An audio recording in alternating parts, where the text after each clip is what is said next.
Welcome back to Surviving and Thriving, where we share with you all the things that we have learned as we have transitioned our family from struggling to survive disease to thriving right smack dab in the midst of it, in the hopes that something that we share with you will help you and enlighten you and encourage you as you transition your family from struggling to survive disease to thriving right smack dab in the midst of it. Have you ever prejudged someone?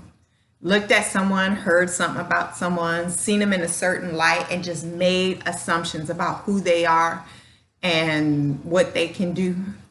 You ever do that? Have you ever found that your prejudging was wrong? I think we've all experienced that at some times.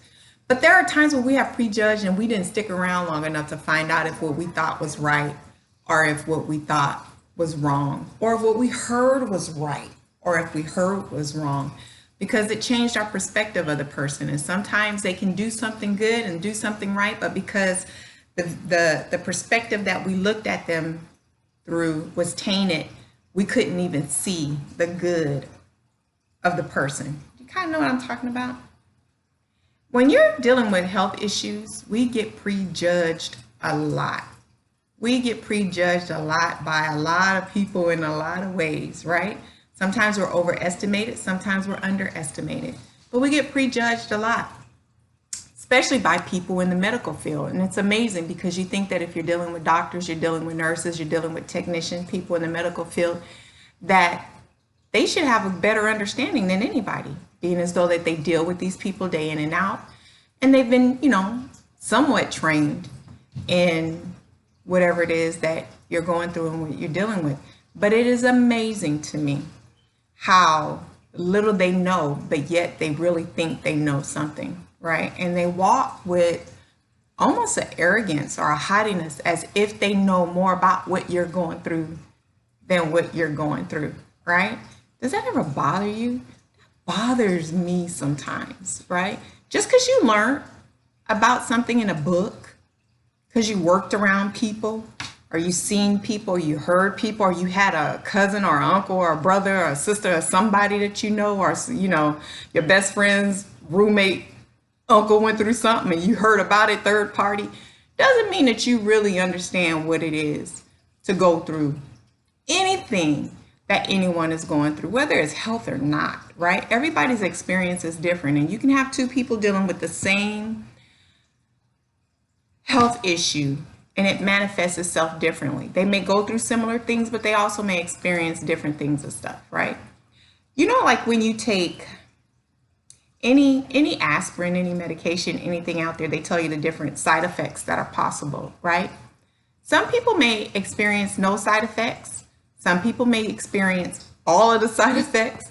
Some people may experience the light side of the side effects. Some people may experience the drastic side of the side effects.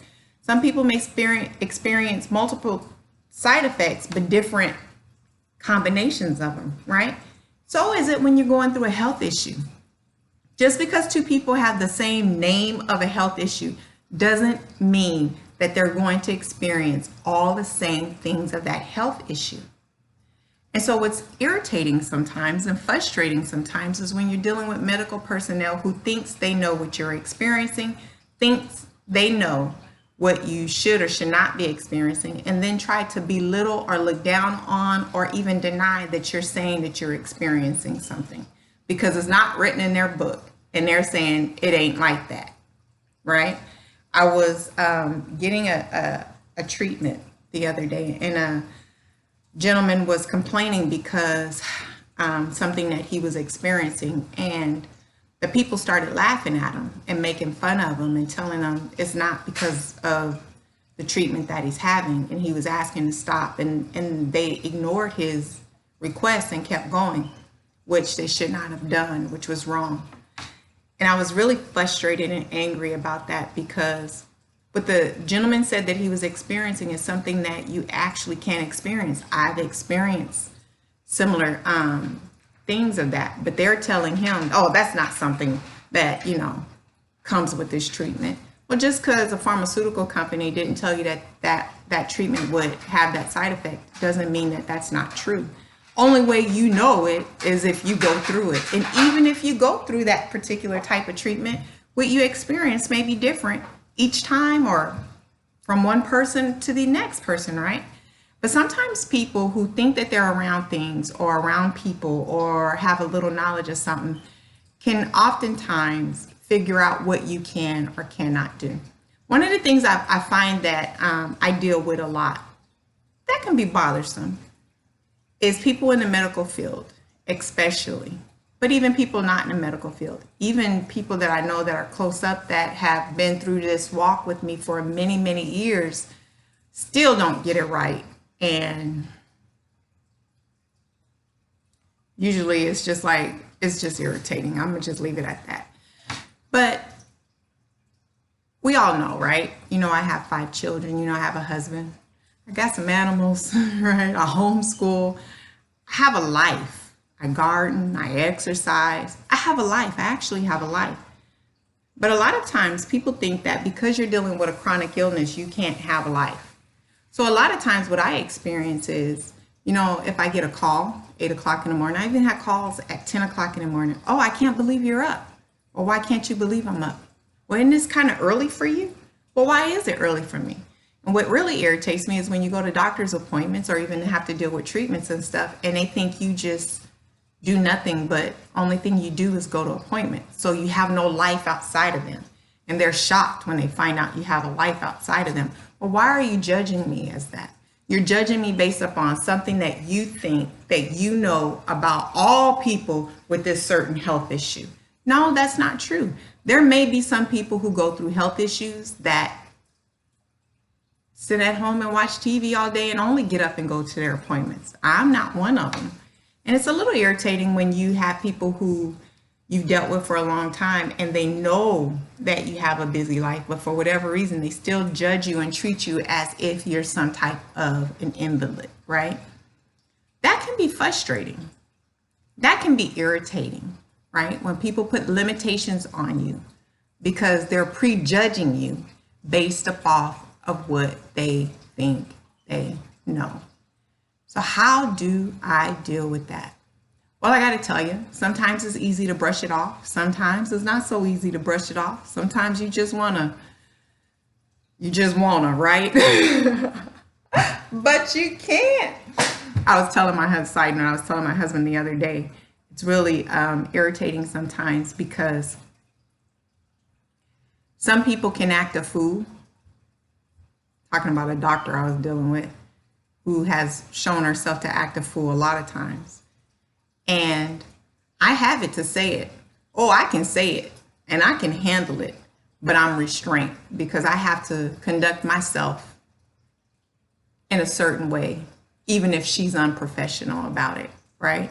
And sometimes that could be a little irritating because, you know, I can put you in your place real easy and real quick. I don't have a problem with it. And I can cut you down and I can hurt you, but I'm restrained because I have to carry myself a certain way. I'm not going to lower myself to act like a fool. And sometimes when you have to carry yourself a certain way, right? And you create your own borders and your own boundaries for where you will and will not go. It can be a little irritating because you can handle some stuff, but you choose not to, right? And you go home and I remember there was a time where I didn't know what to say and I could think of good stuff to say later. Now I got it to say it, but I got to hold back sometimes, right? But to get back on how I handle it. So sometimes I let it go easy and sometimes it's harder for me to let it go. It irritates me and then I, go home and let my husband know about it and I got to pray because I got to release it because I didn't get to release it when I wanted to release it because I had to restrain myself. That happens like that sometimes. There are other times where I can address stuff and I can do it in a way where it's not cutting, right? But hopefully enlightening for people. But it gets irritating when you do tell people and you help them out and they still come back in those types of ways. A lot of times, most times, I just have to let it go. Because sometimes you can tell people stuff over and over and over again. They can have insight into your life and they still gonna judge you based upon something like that. And what I normally do, you guys, is it tells me who they are. I learn a lot about who they are and then I deal with them according to who they have shown themselves to be. But what I have found is this. There are often times when people are prejudged. Let's talk about me, when I've been prejudged and I have the answer that somebody might need, or I have the help that somebody might need, or I have something that would be quite beneficial in who I am and what I have access to and the knowledge that I have for somebody else. But because of their prejudging, I close my mouth. I close my mouth. I don't share. I don't cast my pearls before swine. And that person had missed out on something that could have really benefited their lives, right? So let's not prejudge. Let's take a look at ourselves and make sure that we're not prejudging other people and that we're treating people according to who they show themselves to be, right? And when we're dealing with people who are prejudging us, let's carry ourselves in such a way, right, that hopefully their eyes will be open and that they can see. But one thing I want to share with you that I'm working on really hard right now at this moment is to just make sure that when people prejudge, that we don't hold it. Hold it in a way that it affects our behavior, affects how we feel, affect how we think, and affect how we treat people. So just realize that you might get prejudged. That's why you see a lot of people say stupid stuff to people who are going through health issues, because they have no understanding. They're not enlightened, and a lot of them don't want to be. So I hope something in there was helpful for you. Remember, in all things, at all times, do you. Until next time, bye.